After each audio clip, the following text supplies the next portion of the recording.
Jon Walters, obviously the news yesterday on the Keith Andrews show that he's going to stay on. Does he play? Where does he play? I would imagine. I mean, there were no guarantees, of course, and Martin O'Neill certainly wouldn't have given him guarantees that he's going to start every game. He's probably looking at him as being maybe playing some sort of role like a John O'Shea through the last campaign. I'd probably say he's got more involvement if you look at the lack of experience that we've got within, certainly within our forward players, with our attacking players. If he's fit and he's able to do the things that we've seen him do over the last couple of campaigns, then he simply starts every game. But I doubt very much he'd be able to maintain that level of consistency, that certainly the energy levels that carried him through that last campaign. But again, we'll see how he is fitness-wise when he comes back from the injury that he's got anyway. I think that's the key factor in it all. Yeah, I think he's getting back from it. There was some shots of him sort of tipping around the training ground yesterday, but he hasn't made very many appearances for Burnley, obviously, this season. Do you expect him to stay? We've just been having the debate about whether he should stay at a Premier League club who are involved in Europe and might need that bit of squad depth, which might see him play a little bit. Or does he get out of Dodge now at this point and become a weekly starter in a Championship club? So does he do that, and which would be more beneficial from an Irish point of view?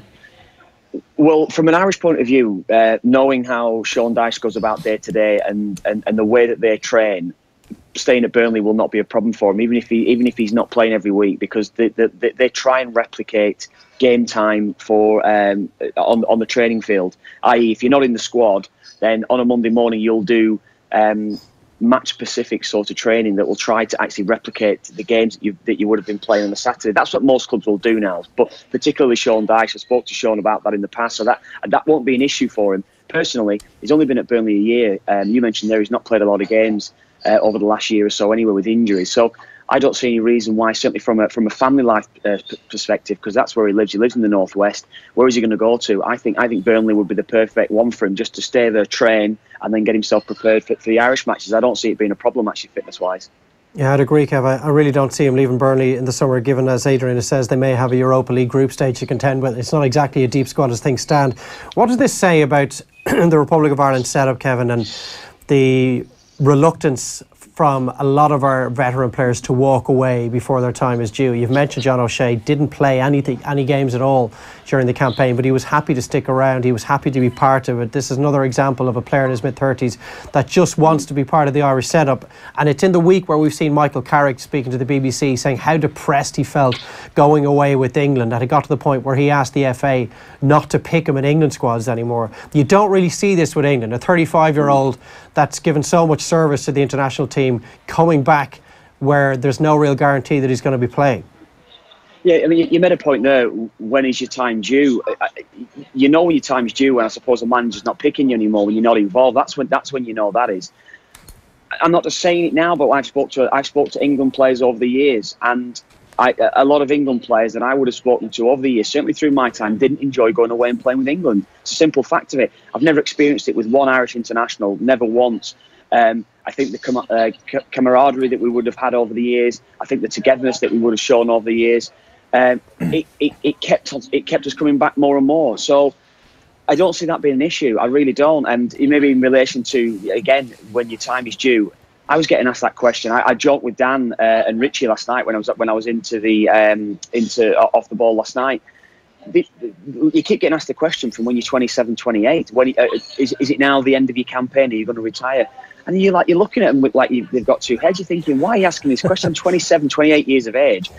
I'm fit. I want to play for the country. It means more than anything to me, and it'll mean more than anything to Jon Walters. So if he can get, it's not so much thinking he can get another 5 or 10 more caps. He thinks he can contribute, and he thinks he can go to a major tournament. So why shouldn't he carry on? If that's how he feels and he feels fit enough, Martin O'Neill's picking him. I don't see any major problems. Whereas English players, the excuse probably unfair, but the reason a lot of them have given over the years, looking maybe Paul Scholes, Alan Shearer, to name but two, that have brought the curtain down in their international careers, maybe before a time where they weren't going to be picked in the team. They want to prolong their club careers. They wanted to extend playing at club level by another 3 to 5 seasons, and they didn't need the distraction or the travel or the toll on their body that international football brings. That's clearly not an issue for someone like Jon Walters or John O'Shea. No, I understand the logic in that, maybe with a Scholes or an Ince or whoever it would be, but the way I looked at it, playing international football, and again I spoke about it in the past, it was everything to me. I didn't necessarily see Champions League football for me. I never had the chance to, as you know. But I never saw that as the pinnacle anyway. The pinnacle was always to play international football. That was everything to me. So why would I give it up, and why would Jon Walters give it up? So you were out and about last night, Kevin. You said you were at Leicester 0, Southampton 0, and so this is 4 points. I think Southampton are still away from safety now. So like their capacity to pull Swansea, Palace, Huddersfield, West Ham back into it has obviously fallen off a little bit since last night. Is that them done now? Do you know what, Adrian? After last night, I'd say yes. There was a massive chance for them last night against Leicester. Leicester, and even in Claude Puel's words before the game, he was kind of experimenting one or two players. Played Albrighton at right back, played Dragovic because Dragovic is loans up in the summer. He wanted to see if he's capable of playing next season. When that sort of message is coming out from Claude Puel before the game, Mark Hughes must be rubbing his hands together. And I tell you what, Southampton just didn't start. They didn't get going, and I thought if I said it to lads last night, if Southampton do go down, they'll look at last night as a missed opportunity that you can look back and you think that's us now, because we actually don't deserve to stay in the Premier League with the way that we played last night, because there was a massive chance and missed a couple of chances, yes, in the first half, but they didn't really create anything. Even in the last 20 minutes of the match, they bring Charlie Austin on, they bring Nathan Redmond on, and you're thinking, right, it's going to be crosses going in now, they're going to seriously go for it. They just didn't get forward. They didn't show any sort of attacking threat at all. I mean, I don't know if you saw anything from the game. I don't know if you saw the chances that were missed. Leicester weren't great. Leicester were comfortable. It was a comfortable end-of-season game for Leicester, and I thought it was a massive chance missed for Southampton last night. Yeah, no, I was watching the other game, so I didn't see too much of it. But Austin came on for long, was it? 20 minutes to go? Yes. How did he go? Shane Long. Shane Long, yeah, he had a really good opening in the first half. It was maybe a half chance on his left foot. He tried to flick it with the outside of his right foot back into the path of Dusan Tadic, missed the half chance, and then he had the best chance of the game. He was probably 5-6 yards out. He just tried to hit it on the turn. He couldn't really do any more than what he did. It wasn't a gilt-edged chance where you think he has to score, but it was actually Ben Hamer, the Leicester keeper, made a great save, but he had the best chance of the game and it went a begging again. The other game was the Chelsea 2-1 and against Burnley, and a pretty good Burnley team, to be fair. We've been speaking a lot about them over the last 24 hours and they've been doing pretty well, and they were decent last night. They obviously came back into it with a absolute fluke of a goal. I don't know if you saw it in the highlights, but no, I haven't seen anything from that game at all. No. Oh, total fluke. They asked him afterwards, Kev, if he meant it. You might have some sympathy for that. regular viewers will understand that one. But yeah, so 2-1 to Chelsea. It was pretty standard stuff. As I said, a decent enough kind of Burnley team. The conversations about Conte are obviously ongoing. Morata comes off last night. He's flinging his shin pads around. I read that. He's not happy. And I mean, maybe the context of the uncertainty around the manager's part to do with that. One thing that has kind of struck me is why is Conte still there? Good question. It is a great question. We've probably been saying this since the start of this season, since the end of last season. Things weren't rosy. April, May time, when they won the Premier League last year, you could tell there was a bit of friction between him and the board over recruitment. He didn't necessarily get the players in he would have wanted over the last summer. And that has just been a continuation. That's been the theme across the course of the season with Chelsea. I thought he probably would have gone after Christmas. I thought they might have maybe just brought an interim manager in, just maybe steadied the ship before appointing somebody else this summer, but that hasn't necessarily come about yet. It just seems to me that Conte's gone. As you said there, maybe if you talk about the Morata issue there as well, Morata, it hasn't worked, hasn't it? And for whatever reason, he started brilliantly for the season, but he just doesn't look right now. He looks a misfit in that side. And Conte, off the back of that, every time he's coming into press conferences, he's getting asked questions on recruitment, on who and what went wrong who they were meant to be buying and what went wrong over the summertime. And you just think it's just the inevitable will happen. He will leave. There's talk of PSG for Conte. There's talk of even going back to Italy and coaching the national side. We'll see. But I can't see him being there. No, I really can't see him being there next season. And all of that, Kev, kind of makes for a fascinating backdrop to this Cup semi-final at the weekend with Southampton, because they only met last week and Southampton had them beaten until they imploded with those 3 goals in 10 minutes at St Mary's. Since then, Alonso has been given a 3-game ban for the X-rated challenge and Shane Long. And it leads me to believe that maybe Chelsea are the perfect side for Southampton to be facing at Wembley. And when I look at Southampton, I'm reminded of Wigan in 2013, winning the FA Cup, having gone down in the same season. And a lot of the Wigan supporters at the time thought, do you know what, we'll take this unbelievable day out, beating City in a cup final with that Ben Watson goal. I wonder, do they still feel that way, given that they've been demoted twice in the meantime and are trying to get back up from League One this season? If you're Southampton supporters and you haven't won a trophy since '76 when you beat United in the FA Cup, where do you rank the two challenges now? Would you take an FA Cup win and head back to the Championship, or is it still all about the Premier League? It has to be all about the Premier League. It has to be.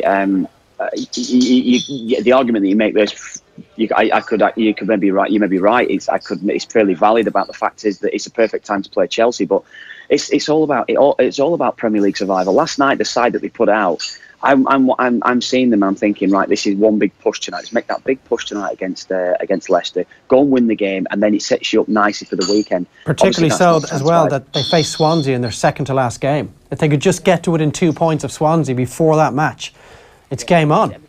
Everton they have as well, Dave. I think they've got winnable games. They've Bournemouth and City as well. Bournemouth, yeah, of course, that's the one. So I mean, yeah, you look at it like that, yeah, and if you look at it from Wigan's perspective, no, I don't see it, because Wigan hadn't won a trophy in their history. Wigan had never been in the position where they'd been into cup finals, and they'd never. I think the success that they had of staying in the Premier League, I think it was 7, 8 seasons on the bout. That was there for us all to see. That was a great period in the club's history. Winning the cup was almost like the end of it all, I suppose. Southampton, it's a very, very different position, I feel. Plus, also, Wigan had Millwall in that cup semi-final. If Southampton are to win this cup, they've got to win 2 massive games against Chelsea and then, of course, against United or Tottenham. I don't necessarily see them doing that. So it has to be about Premier League survival for them. That's where they have to actually. That was a remit of Mark Hughes, beating Wigan in a quarter-final. Yeah, the other week, good performance, but it simply isn't good enough if they get relegated. It's not the same sort of scenario as Wigan, no. Yeah, and you'd have to think, I mean, if you can't manage to motivate them last night in an important game like that against Leicester to try and get the points in the bag, how's he going to do that in the Cup? So I'm assuming then you're going for Chelsea, obviously, in that one? Yeah, I think Chelsea. I think even what happened last week as well, I think that's fresh in the mind, the Southampton players' mind, conceding 3 late goals after being 2 up. I fancy Chelsea, I do. The other one, Kev, United Spurs, obviously, and I mean, this is the most fascinating game. You've got so much stuff going on between these two teams, but I mean, apart from managing to not concede after 11 seconds, what are United going to have to do differently here from the last time these two teams met? Well, I mean, you look at it probably the Old Trafford game, I suppose, as well. I think that's something that Mourinho would look at. But if you're looking at the Wembley game, when Tottenham scored after, what was it, about 15, 20 seconds into that game, when United just looked awful to start with, 11, and they just didn't get going at all after that. 11 seconds, was it? Good knowledge, that, Adrian. Hey, listen, I think, work done, Kev. You know, up early in the morning, me. Yeah, no. Oh, I know, you won't catch you out, will you? I think in general, I think yeah, the performance that Mourinho would look for, it wasn't a classic performance when they beat them at Old Trafford, but it was job done. When you watch United, you know, it's almost, that's the way it is with Mourinho on United's side. It has to be the case of job done. Let's just basically just see this through. And I think that's how Mourinho will approach it. I think he'll use that performance at Old Trafford as a template if he's going to win it, as opposed to, you know, look on the other side, you look at Pochettino, he has to use the performance at Wembley, because the bigger pitch, and I think the way that Tottenham play, Tottenham, I think they'll both fancy it, of course they will, but it might be one of those games where you might see Mourinho do some sort of man-marking job on Eriksen. You might see him try and nullify their threat and then try and tinker to try to get his side into the game with a Sanchez, with a Martial or Rashford, whoever it will be that can provide that little bit of creativity for them. A lot of talk in the papers this morning, Kev, that Alexis Sanchez is actually going to be dropped for the game, and it would be either Martial or Rashford that will come in for him. And I was just doing a little bit of the maths on Alexis Sanchez and his time at Old Trafford. Now, obviously, before we go any further, it's very much a small sample size. It's only 13 games, but his assists and goals combined per minute at Barca, it was 104 minutes, 107 minutes at Arsenal, and with Manchester United, it's 156 minutes. Now, again, just 13 games, but he's clearly doing an awful lot less in a Manchester United shirt on a per-game basis than he was at either of the previous 2 clubs. And we saw it on Sunday. I mean, he was utterly ineffective, couldn't get into the game at all. Whenever he did try something, it was probably a little bit of the Hail Mary element to it, trying to come up with a killer pass because he felt he wasn't getting much opportunity to express himself. So when he did so, he probably tries a little bit too much.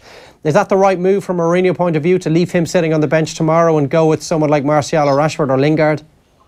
Perhaps, yeah. I mean, clearly you and Adrian have been up at the crack of dawn this morning studying all your stats, so it's well done there.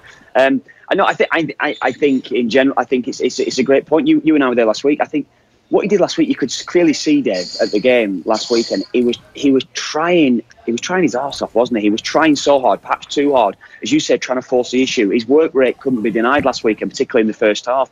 The second half, he just went flat. It was almost as if he like, I've tried everything now. It's not working for me. I don't know if it was a message you have to say, well, look, this isn't working for me. This is not the club for me. I don't know if that's been a bit too dramatic, but I think in general, his body language in the second half had gone. Leads me to suggest that, yeah, I think it would be the better option. I mean, I love Rashford. I don't understand the reasoning. Is it because Rashford's too young, why he won't play? But every time Rashford plays for United, even if he's not having the best of games, he is providing something. He'll provide a bit of spark for the team. He provides a bit of creativity. So perhaps maybe if I'm judging it from last week's performances, particularly for Sanchez's second half performance, yeah, I'd probably go with Rashford. I think he deserves a chance. The other thing that's pretty interesting, obviously, is like Mourinho was talking about the game during the week. It's been a bit of an audition for some of these players. He's obviously had enough of a whole pile of them. He makes a whole pile of changes. And Herrera, for example, comes in and puts in a performance that I guess a lot of United fans would probably like to see a lot more of. So what does he do with him? If this was supposed to be an audition, he passed with flying colours. He was probably United's best player on the night. What is he going to do now in midfield? Sorry, who's the name there? Sorry, Herrera. Pogba, you say? Sorry, Herrera. Sorry. Yeah, I mean, the Pogba issue again. I mean, there was all the talk the night that Pogba was sensational. Herrera, yeah, played well. He's been doing okay recently. I'm thinking of the game that they played against Man City. He actually played quite well, provided energy to the side. This is the dilemma for Mourinho.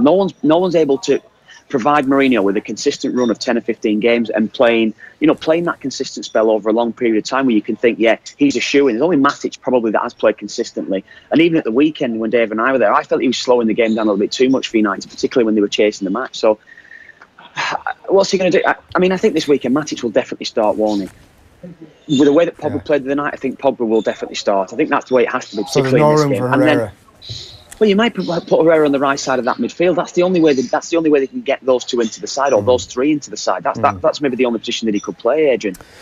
The other thing, obviously, on the Spurs side, it's been a pretty sticky couple of weeks for them. We were chatting a bit earlier on about how it's not been the season I think that everybody had expected from Spurs' point of view, and even over the last few weeks, it's been pretty trying for them. The City defeat, the draw with Brighton, it's been pretty underwhelming from Maurizio Pochettino. I mean, if they get out of Dodge with a trophy, it maybe glasses over some of that a little bit, but there's a bit of a job of work to be done, to use that expression, with Spurs in the summer. It probably is, but you look at the budget-wise, look where they are. They're qualifying for the Champions League when money-wise, or certainly budget-wise, it suggests that they shouldn't be. So it is another job well done for the club again this year. It's just that question that keeps hanging over Tottenham is they need to win a trophy. And I think it would appease a lot of supporters if they did won a trophy, qualify for the Champions League again. You think, yeah, that's a very good season for them. And realistically, top four is a good season for Spurs. That's the way that it is. But do you think Spurs still think about it like that, Kev? I mean, the last season that sort of reset the expectations a little bit in terms, particularly with the Premier League. But Arsenal's still got a way bigger budget than them. Liverpool do, Man United do, Man City do. They're the fifth. I mean, Everton is a sort of club that's actually on a par with them from a budget point of view. Look how far they are away from. So they are still exceeding expectations within the club and money-wise. That is a thing. I'm with you to your point, what you make there, that there are, particularly when they move to the new stadium, particularly how it's going to go for Tottenham over the next 10 years. I'm sure that many supporters will be expecting, given that they're going to be charging the most for season tickets next season over the next few years, there will be expectations on their shoulders to be winning a trophy and actually seriously competing at the top of the Premier League again. So how do you actually see this one going, Kev? Do you know what? I think Mourinho might do a job on him. I think given what he did in that last game at Old Trafford, as I said earlier on, I just think it might be a chance here for Mourinho just to try and maybe shut up shop, try and keep Eriksen quiet in the game. Of course, you've got Ali, and of course you've got Kane within the game. But I just think United just might have too much of them. I think it'd be very tight. I don't see it being an abundance of goals. I'll probably go for United 2-1 in this one.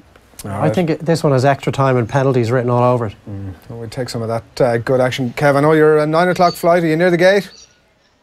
No, I'm 20 minutes. I've got to head up there now. No, I'll be about 5 minutes from the gate. Yeah. Right. Well, look. Before you go, we did mention there will be blood there at the top, and the pastor. Well, if I miss my flight, and then I'm blaming you lads anyway. You can blame us. Check out your WhatsApp there. We've sent John the pic. We're going to give our viewers a look at here the comparison between yourself and the pastor from There Will Be Blood. Not bad, Dave. I think that's. Are you seeing that, Kev? Let me see, one sec. It's on your WhatsApp there, have a gander. Look at him in his VIP lounge. Jesus. Bloody hell, lads. Flip it up there again, Tommy, gives a look. Oh, yeah. And I've not got the waistcoat. If I had the waistcoat, I'd be all right. Here's safe flight. Thanks a million, Kev. Cheers, lads. All the best. Have a good day. See you, boys.